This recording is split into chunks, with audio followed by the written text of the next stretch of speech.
నమస్తే. ఇన్నాళ్ళు నన్ను సపోర్ట్ చేస్తూ, ఎంకరేజ్ చేస్తూ మీ ప్రేమని నాకు అందిస్తున్న ప్రతి ఒక్కరికి కృతజ్ఞతలు.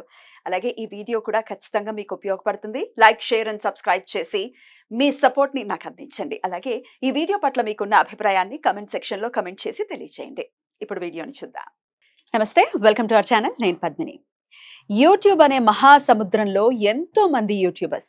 కొంతమంది మనల్ని నవ్విస్తారు, కొంతమంది మనల్ని ఆలోచింపజేస్తారు, కొంతమంది మనకెన్నో కొత్త విషయాల్ని నేర్పిస్తారు, కొంతమంది మనల్ని ఇన్స్పైర్ చేస్తారు. ఈరోజు మనతో పాటు ఒక అద్భుతమైనటువంటి వ్యక్తి ఉన్నారు. One of my favourite YouTubers అని చెప్పుకోవచ్చు. ఆయన చేతి వంట, అమ్మ చేతి వంట ఎంత కమ్మగా ఉంటుందో ఆయన మాటలు అంత తీయగా ఉంటాయి. అలాగే ఆయన మోటివేట్ చేస్తూ ఉంటారు. ఎన్నో ఆధ్యాత్మికమైనటువంటి విషయాలు చెప్తూ ఉంటారు. మనల్ని అప్పుడప్పుడు నవ్విస్తారు. మరీ అవసరమైతే భయపెడతారు. ఒక్క మాటలో చెప్పాలి అంటే షడ్రసోపేతమైనటువంటి భోజనాన్ని పెడతారు అని చెప్పొచ్చు. ఆయన మరెవరో కాదు, మనందరి ఫేవరెట్ యూట్యూబర్ పళని స్వామి గారు మనతో పాటు ఉన్నారు. మాట్లాడదాం. నమస్కారం అండి. సో మొత్తానికి వంటల విషయంలో అయితే తిరుగులేదు. అయితే మీరు చెప్పేటటువంటి విధానంలో కూడా రకరకాల వంటలు, రకరకాల వైదిక పద్ధతిలో ఉన్నవి మాత్రమే చెప్తూ ఉన్నారు కదండి. అయితే అందులో కొన్ని కొన్ని ఇంకా ఇంకా ఇంకా ఇంకా ఎక్కువ రీచ్ ని ఉన్నాయి. అందులో కాకరకాయ కూర అనుకోవచ్చు, గుత్తి వంకాయల కూర అనుకోవచ్చు. మీకు ఇది కాకుండా ఇంకా ఏంటి ఫేవరెట్?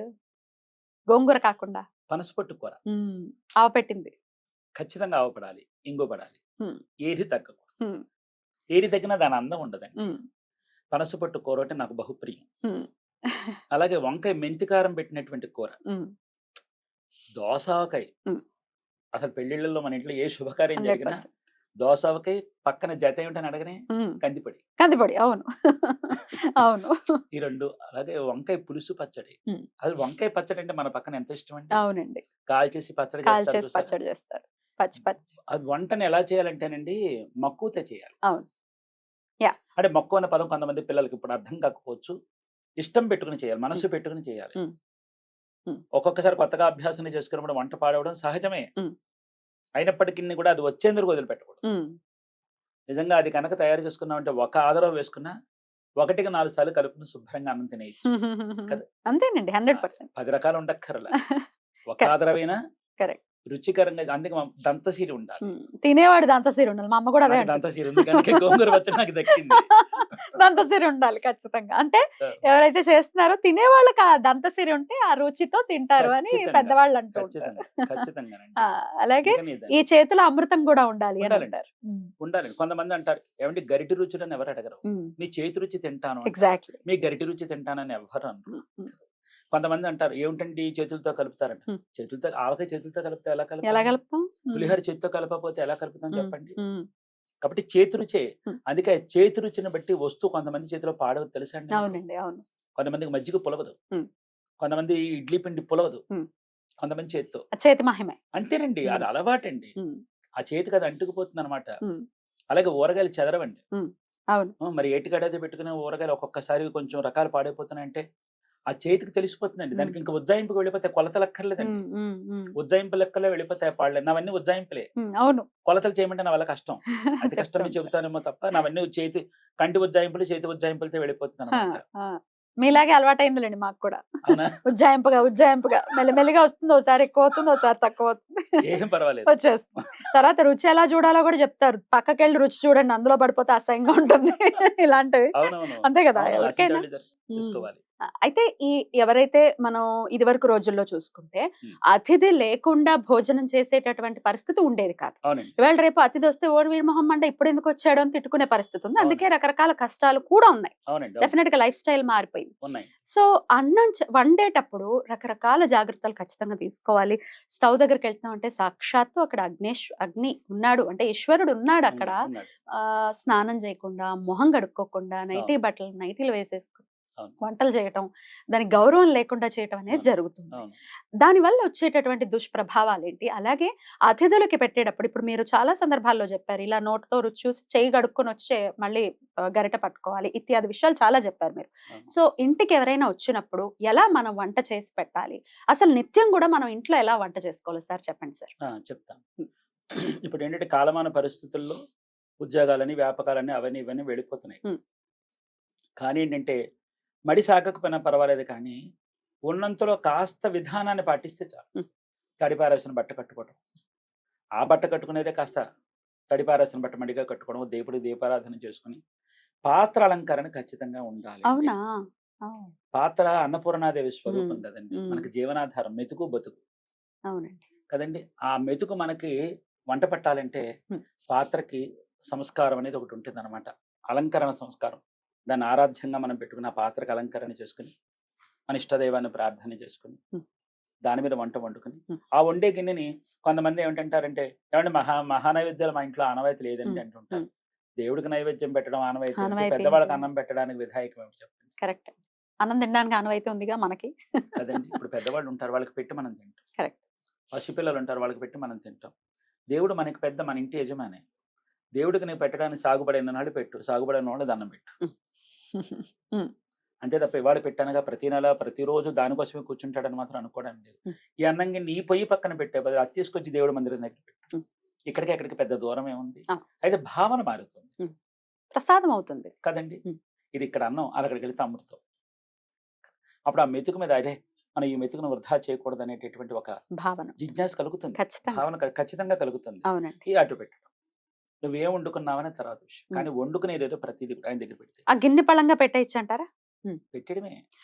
ఈ స్టీల్ గిన్నెలో వండాము, లేకపోతే సెవెన్ గిన్నెలో ఏదైనా వండాము, కానివ్వండి. పెట్టేయండి. ఏమండి మనం పాత్ర నెంచడానికి వెళ్ళేది, ఎవరి ఇంట్లో ఏది సామర్థ్యం ఉందో దాన్ని పెట్టుకుంటాం. అంతేనండి, అంతే. దాన్ని తీసుకొచ్చి అక్కడ పెట్టు, ఈ పెట్టేది అక్కడ పెట్టు. నువ్వు ఏ దేవుడినైనా నమ్ము, నువ్వు పెట్టేది అక్కడ పెట్టు. దానివల్ల అవుతుంది, నువ్వు వండుకున్న పదార్థానికి అది అమృతం ఆపాదించబడుతుంది భగవంతుడి యొక్క దృష్టి చేత. దీనికి ఆచారం అక్కర్లే, ఆచరిస్తే ఆచారం, ఆచరించకపోతే అనాచారం. దీనికి పెద్ద వ్యత్యాసం ఏమీ లేదు. ఇది అక్కడ పెట్టామనుకో భావన పెరుగుతుంది. నువ్వు ఏదైనా చెయ్యి, అది అల్పాహారం చేస్తావు, ఏం చేస్తావు, పాత్రకు అలంకరణ చేయటం. మనం వంట చేసేటటువంటి ఆ అగ్నిహోత్రుడికి కాస్త మట్టి పొయ్యిలు అనుకోండి, కాస్త రంగవల్లి చేసుకుంటాం. లేదనుకోండి గ్యాస్ స్టవ్లు అనుకోండి, ఇంత పసుపు ఇంత విభూది రాసి బొట్టెట్టుకుని ఉన్న దాంట్లో నిప్పులు గడకక్కర్లేదు, అలా అని ఉన్నది మానక్కర్లేదు. ప్రతిరోజు స్టవ్ ని కడుక్కుని కాస్త ముగ్గు పెట్టి, ఎలాగో చాలా మంది చేస్తారు, పసుపు రాసి బొట్టు పెట్టేసుకుని చేసుకుంటాం.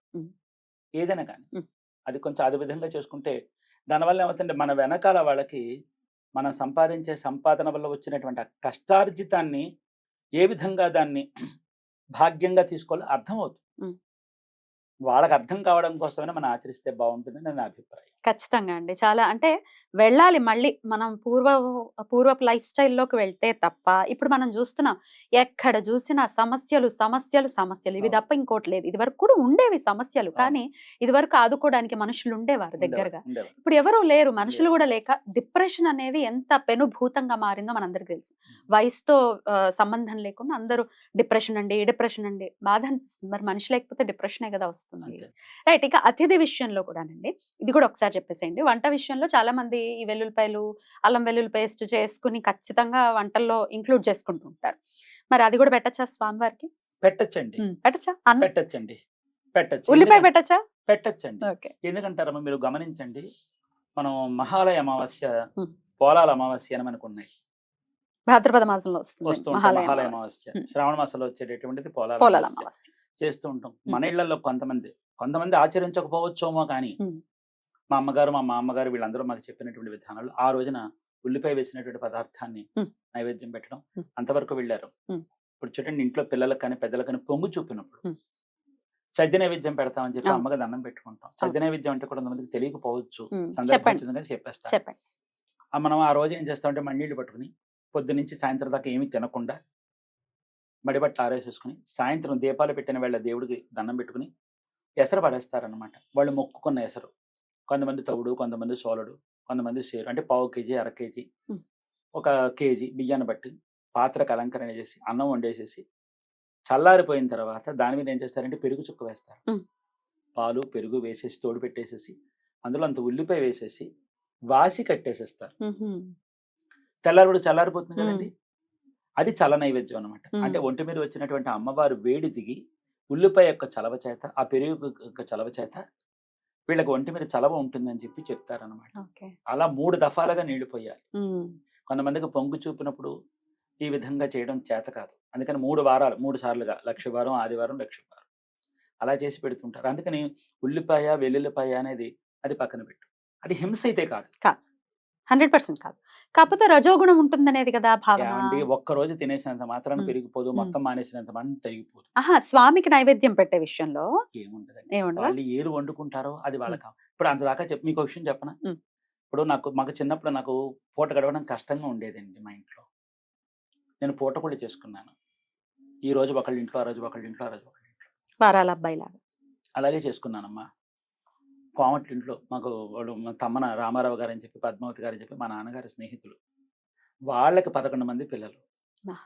పూట గడవడం కష్టమైతే వాళ్ళ పిల్లలతో పాటు నీ పిల్లాడికి ఇంత అన్నం పెడతానులే సరోజిని, నీ పిల్లాడిని నా ఇంటికి పంపించని చెప్పి వాళ్ళు పంపించేవారు. మా అమ్మ అనేది ఒకే రోజు అందరికీ భారం అవ్వకూడదు, పూటకు ఓ రోజుకి ఒక పూట వస్తాడులే అని మా అమ్మ చెప్పేదనమాట. ఒకసారి దేవీలాల గారు అని మా ఇంటి దగ్గర మారబడీలు ఉన్నారు, సావిత్రి గారని మహాతల్లి, వాళ్ళ ఇంట్లో పక్కన నాకు అన్నం పెట్టారు. ఇలా నాకు ఎంతో మంది అన్నం పెట్టారు. ఒక్కసారి మా ఇంట్లో నేను ఆదివారాలు అప్పుడు ఎప్పుడైనా తినాల్సి వచ్చినప్పుడు కూరలు ఉండేవి కాదండి. ఇన్ని ఉల్లిపాయలు వేసి మా అమ్మ, ఇంత జీలకర్ర వేసి, అన్ని ఎండుమిరపకాయలు, పచ్చిమిరపకాయలు, చింతపండు నూరేసేసి పెట్టి దీన్నే 4 సార్లు కలుపుకు తినమనేది. ఆ రోజు ఏమైంది నా మడి? చెప్పండి. ఉమ్, నా కడుపు నింపింది కదా. ఉమ్. ఆ రోజు మా ఇంటికి వచ్చిన ప్రతి గంజి కాచి అది నంచుకు తినరా ఉరవా అనేది. దాన్ని కొంచెం కారంగా చేసేదండి, ఎందుకంటే అందరికీ సర్దాలి కదండి.